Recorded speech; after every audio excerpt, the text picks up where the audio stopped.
Hi, I'm Jack Bryant, and I'm going to show you a really cool project that I learned when I was in my Waldorf teacher training many years ago. And my teacher then was a fellow by the name of Klaus Charisius, who taught at the Stuttgart School in Germany for many, many years, and he was my main mentor.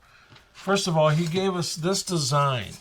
I'm sure that this came out of Klaus himself, and it's quite a lovely design for a Kinderlyre. That's what we're making, a Kinderlyre. So when I took his class, I made, of course, what he wanted me to make, but I also tried to make one a little different, my own kind of style, and I hated how it turned out. I thought it might be cool in my thinking if it looked like an ear and was shaped like an ear, that maybe the sound would help project out, or be collected like an ear collects the sound and then project it out. It's just not, the shape is not the kind of shape I would want if I was going to make one for the first time. So the one that Klaus taught me is this wonderful, wonderful kind of a beautiful lemniscate kind of a shape. And it has two sides to it, a front and a back. And this one has a front and a back also, you notice. I like the one that Klaus designed much, much better. And so I'm going to make this particular project for us. Got this beautiful piece of African mahogany here, but I think I'm going to use this piece of alder because it has a blemish on it. If you notice, it's got a knot right in this one spot. And I wanted to use this as an example where you can take a blemish and turn it into something even more beautiful than just an average piece of wood. A little thing about these Kinderlyres that are used in Waldorf schools, these are used typically in the earlier grades, first, second, maybe third grade. It's got a very soft melodic tone to it. I don't know that much about the theory. All I know is that it sounds lovely, and I can remember my little children when they were in first, second, and third grade singing these lovely songs in the pentatonic scale. Flash forward many years later, I'm making stringed instruments in the high school, and guess what? We tune the frets to a pentatonic scale, and it sounds just as beautiful as back with the first graders and second graders. Just one little thing about the creator of this particular design, Klaus Charisius. He was a lovely man, reminding me of Geppetto from the story of Pinocchio, except for the Lederhosen. But he was a lovely, lovely man, and he had an amazing talent with working with wood. And I'll tell you a quick story. Every year he would come to visit California and teach teachers. He would go up north in California to a place called the Bristlecone Pine Forest. And after many years of going up and visiting those ancient 5,000-year-old trees, because he loved trees, one year he went up there and the rangers had gotten a piece of this 5,000-year-old wood that had broken off in a storm. They saved it for Klaus, gave it to him because they knew that he really loved these trees. And Klaus took it back to Germany, milled it all up, and turned it into a violin. So this was my teacher. I learned so much from him. He was a great man. There are many great teachers in this world. You may be one of those great teachers already. So I'm going to talk a little bit about the basics. I'd like to drill these holes before I start carving. Now these holes will be for the tuning pegs, as you see here. And these holes up here will be for where the strings go through to the other side of the lyre. So if you look, my lyre has two sides. One side the strings go in, the other side is the tuning pegs. So this is going to be our design. And I'm going to lay it out ahead of time, make marks, and then drill the holes. Now you're going to do that if you use this type of method or this type of method for making your lyre. You need to mark out where your holes are going to be and get them pre-drilled before you do anything else to your work. Now in this case, I've made these holes about 1 inch apart. Okay, and this is where the D string is, E, G, A, B flat, D, and finally E. So the highest note is an E, and there's an octave next to the lowest note is also an E. Before you do this project, you're buying strings, you're buying the tuning pegs, and you're buying the wood. You need to do a little research on the lyre itself, on the Kinderlyre. Do you prefer highest string to the lowest, or the lowest string to the highest? Do you want to have more room on this side of the lyre to play, or do you want to have more room on this side of the lyre to play? These are all decisions that you need to make once you decide on creating your own lyre. Now, I'm giving you the instructions here that my teacher Klaus gave me 25 years ago. You can take that, or you can do it completely out of your own creation. You can make a template if you're going to be teaching it to multiple students. That way it makes your job easier to do each one individually. I made this template probably about 24 years ago, and I still have it and I still use it. Now this template here is for this other type of design, but with either one of them, you typically want about 1 inch between the strings at the widest point and about a 1/2 inch between the tuning pegs at the narrowest point.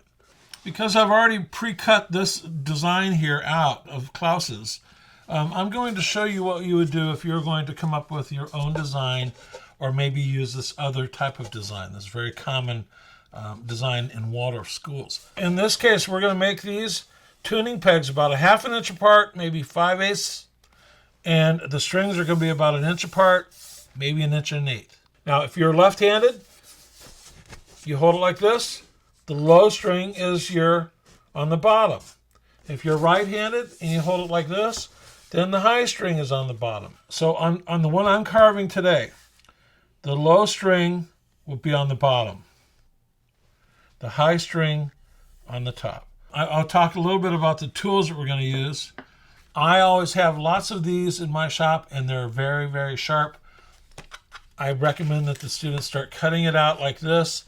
And you've seen in an earlier video where in 8th grade we're making stools. Well, they cut a perfect circle out using a saw like this. On the tuning pegs, it's going to be about 3/4 of an inch from the edge, and each one is going to be about a 1/2 inch, maybe a little more, away from each other. And again, I start in the very center of my project with the first hole. And then I go 3/4 or 5/8, 1/2 inch, whatever the choice you made, based on how wide you want your strings. The holes that you need to drill here are about 3/16 of an inch in diameter.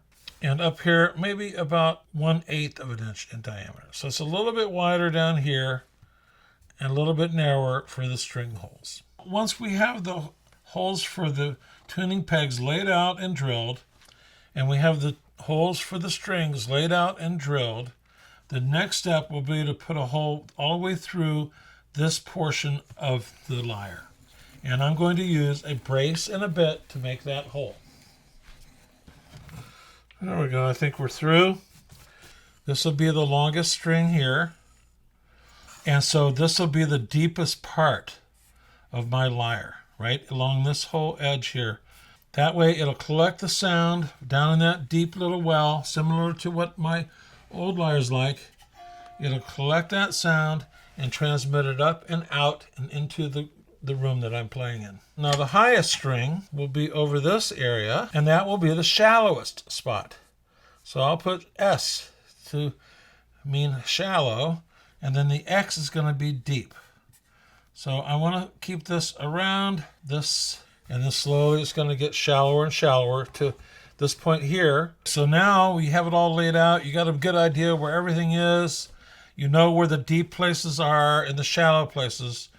Then I'm going to start hollowing out the deeper places using the gouge. This is where the harder work comes in, and you can either use a technique where you're sitting down and pushing the gouge through the material, or you can use a mallet. Now, if you prefer to use a hammer or a mallet, it's a completely different feel to it. So I encourage you to use both techniques. Try it, see what works best for you. You know, the one thing I wanted to point out is that this is really like sculpting. You're taking this two-dimensional flat kind of object here.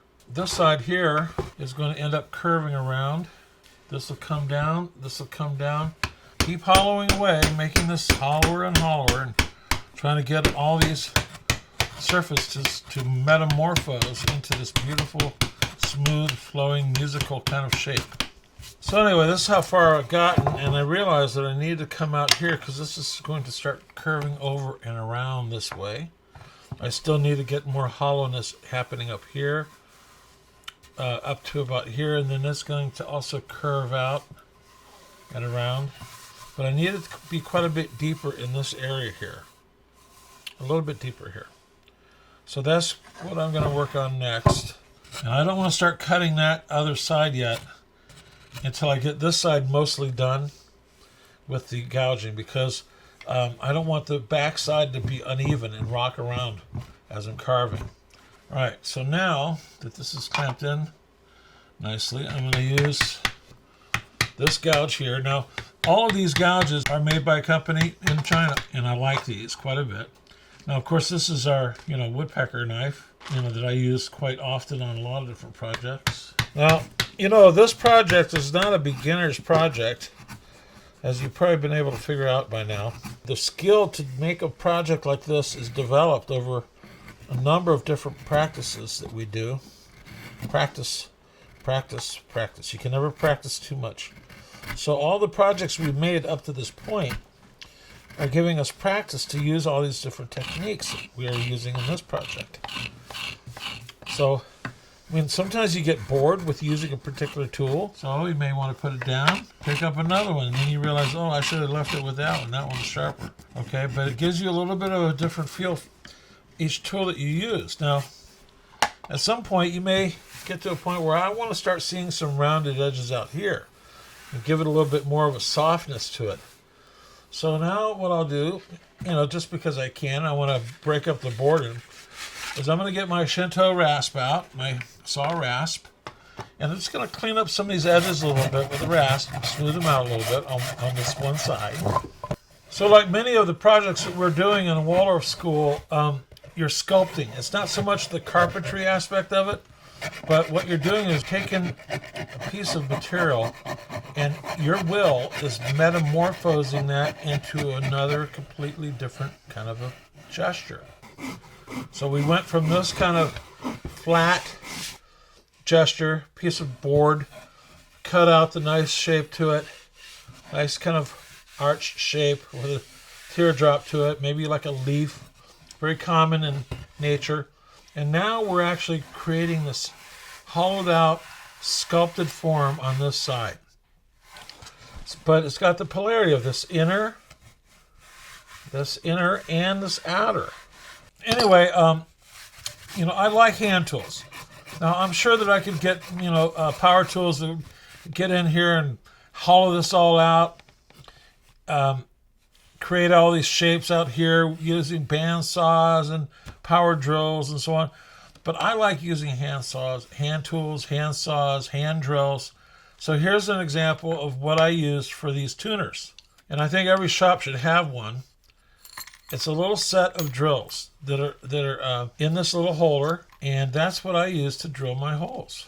Make sure you have a bit for drilling these tuner holes that'll go all the way through. Over here on the strings, we do not need to go all the way through, because when we're done taking this material away from the other side, it's going to be quite a bit thinner, so you don't need to go all the way through. These holes, you have to be careful with these. You don't want to make them too big, or the tuning peg will get loose. When you're carving, the shadows are your friend.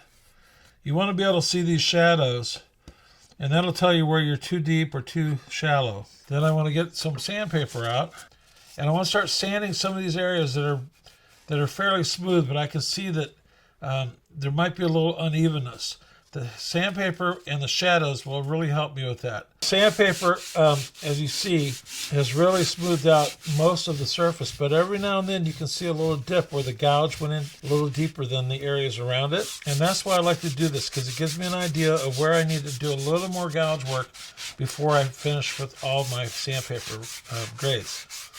So I'm looking at a little bit of a hole here and here, and quite a bit more work in here. So I'm going to go ahead and get that sanded. At this point, I'm going to go ahead and flip it over and start working on the other side where I need to clean up these edges here. Instead of using my handsaw for these edges, I think I'll go ahead and use my gouge. And I want to look at this side here, and I know that on the back side, on this side, I want to make this deeper here. So this area here is going to get deeper, then this side here is going to be shallower. You know, I get to a point here on the back side where I'm going to repeat basically what I did on the front side. The only difference is on the back side I have this damaged or this bad piece of wood here. And it's going to take quite a bit of work with the gouge. By making it thinner and curving it in such a way, you'll see that that's going to help resonate the sound from the strings out. I want to feel this for thickness. Okay, I'm feeling the outside, using my fingers to kind of feel where the thickness is. Definitely don't want to make it too thin, but if it's too thick, it won't broadcast the sound well. So we're looking pretty good. Let's see where we're aiming. We're going to get this very similar to what we got going here. Now, if someone was working on this maybe 3 hours a day, it might take them 4 weeks to get to the point where I'm at right now. It takes time. You can't rush through it. And when you start rushing through it is when you're going to start making mistakes. And with a project like this, the worst mistake you can make is to make it too thin so that when you're digging out the deeper parts, you go through and make a hole to the other side. You don't want to do that. You can't really repair that. What I think I'm going to do now is kind of give a really soft treatment to the edges like I did here. So I'll do most of that with the rasp. In order to get some of these shapes and these curves, ideally I would use a hand plane, a spoke shave, maybe a small miniature spoke shave, and shape my shape with the plane. But because I happen to have my planes in another place, I do have my Shinto rasp here. It's very sharp, it's very nice, and I spend a little more time using this tool than I would with the planes, but that's okay. I'm taking my time, and I enjoy using the rasp. It's one of the few tools that I kind of prefer doing because you get to see so many results so quickly with the rasp. I'm going to take the time now to really sand it and get it ready for the strings. So I'm almost done with this 80 grit sandpaper. Got another maybe half an hour of sanding with that to go. And then I'm going to go to the medium grit, maybe 150 grit. And I'll spend a couple hours working with that. And then finally I'll finish up with the 220 grit, the finest sandpaper. So at this point in this project, I've just finished using the 220 grit sandpaper. This is as fine as I'm going to go. You could go finer, but in this case, I'm going to stop with 220, and I think it's going to be quite beautiful. It feels really nice. I don't see any blemishes or scratches anywhere. With this kind of wood, it's not that dense. It's not that hard of hardwood, even though alder is a hardwood.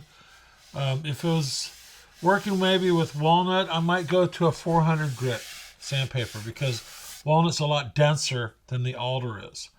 So anyway, I'm happy with 220, and I've spent a lot of time sanding this, and it's just a beautiful activity, sanding it. A beautiful activity where you're moving through this whole, this shape, and it's just beautiful to think about. I mean, I got lost in kind of a meditation about it, that it's kind of like the universe, where this is one side of the universe and this is the other side of the universe, and this is how you get between the two. And I was just sanding it and thinking about all kinds of cool stuff. So now we're ready to put on the tuning pegs. They're also called zither pins or zither pegs, and they have a very, very fine thread on it. You'd need a microscope to see it. So we're going to mount these here on this side, and then over here is where the strings are going to be coming out. Now, if you remember, at the point where the lowest part on the tone of the instrument, you put a bridge. And where the string touches the bridge is where the sound really transfers into the body.